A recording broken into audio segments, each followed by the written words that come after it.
আসসালামু আলাইকুম। আজকে অনেক দিন পর বিন মিশাল ভাইয়ের অফিসে আসলাম। তো অনেকেই প্রশ্ন করেন, বিভিন্ন প্রশ্ন নিয়ে উত্তর দিতে পারি না। তো আজকে বাইকে 2-3টা প্রশ্ন করব।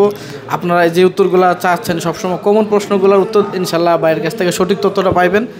তো ভাই, বর্তমানে যে নতুন হুরুপের বিষয়টা, অনেকেই এই বিষয়টা নিয়ে আমার প্রশ্ন করতেছে যে ভাই এটার কোনো আপডেট আসবে কিনা, বা এটা কাফালা হওয়ার সুযোগটা কি, সামনে কোনো সুযোগ আসবে কিনা, এরকম কিছু আর কি। এখন নতুন আপডেট তথ্য কি?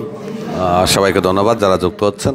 যারা পরবর্তীতে যুক্ত হবেন অবশ্যই শেয়ার করে দেবেন। সুফিয়ানের পেজে যারা আছেন সবার জন্য শুভকামনা এবং দোয়া রইল। প্রথমত নতুন হুরুপ বলতে আসলে বিষয়টা নতুন না, বিষয়টা 2022 থেকে শুরু হয়েছে টার্মিনেট সিস্টেম। তো আমরা আসলে অনেক গাফিলতির কারণে আমাদেরকে যে টার্মিনেট করে সেটা আমরা বুঝতে পারি না।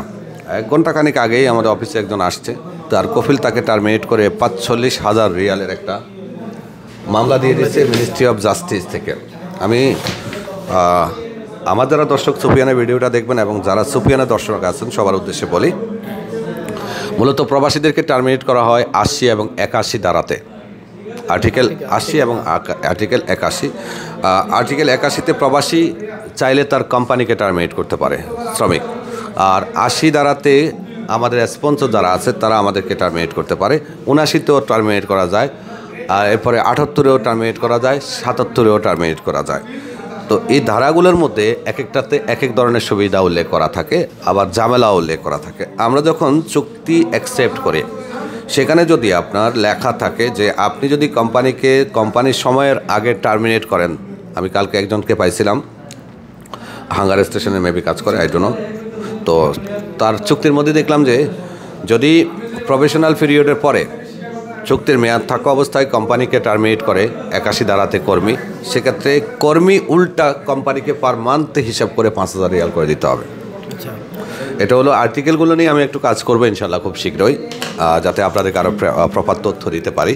তো এখানে বিষয়টা হলো নতুন হুরুপটা যদি আপনার 60 দিন পার হয়ে যায় তাহলে আপনি সেটা আর এই মুহূর্তে বৈধ করার বা বৈধ হওয়ার কোনো সুযোগ পাচ্ছেন না। আপাতত শুধুমাত্র সুযোগ চলছে যারা ডোমেস্টিক ওয়ার্কার আছেন, 11 নভেম্বর পর্যন্ত তারাই সুযোগ পাবেন।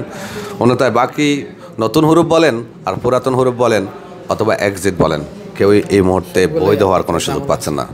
আচ্ছা, তো আপনারা জানেন বর্তমানে এই লাইনে সবাই শুধু আপনাকে মুখে বলবে, কিন্তু বাস্তবটা অন্যরকম। যেগুলো ট্রাস্টেড অফিস আছে, যারা সব সময় ভালো কাজ করে, আপনি তার মাধ্যমে কাজ করায়। অনেক মানুষ আছে রিয়াদে, বিভিন্ন জায়গায় আপনার ভিডিওতে দেখবেন, কিন্তু আপনার যেখানে ভালো কাজ হয়, যেখানে ট্রাস্টেড অফিস, জীবনে আপনার 1 টাকা মারবো না, ওইখানে আপনার 10 টাকা বেশি করেছিল, কাজগুলো ওইখান থেকে করানোর চেষ্টা করবেন। অনেকের হুরুপ আছে, এক্সিট আছে, বিভিন্ন সমস্যা। আর এখানে আসলে সঠিক তথ্যটা সবসময় পাবেন।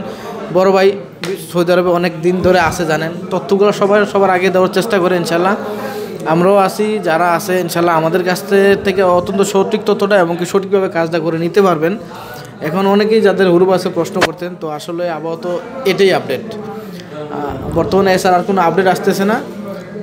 তো নেক্সট পরবর্তীতে আপনাদের কোনো আপডেট থাকলে আমরা অবশ্যই জানাবো। বিন মিশাল ভাই আছে, উনি সবসময় নিউজ নিয়ে ব্যস্ত থাকে, উনি আপনাদেরকে আপডেট দেবে, আমিও আপডেট দেওয়ার চেষ্টা করব।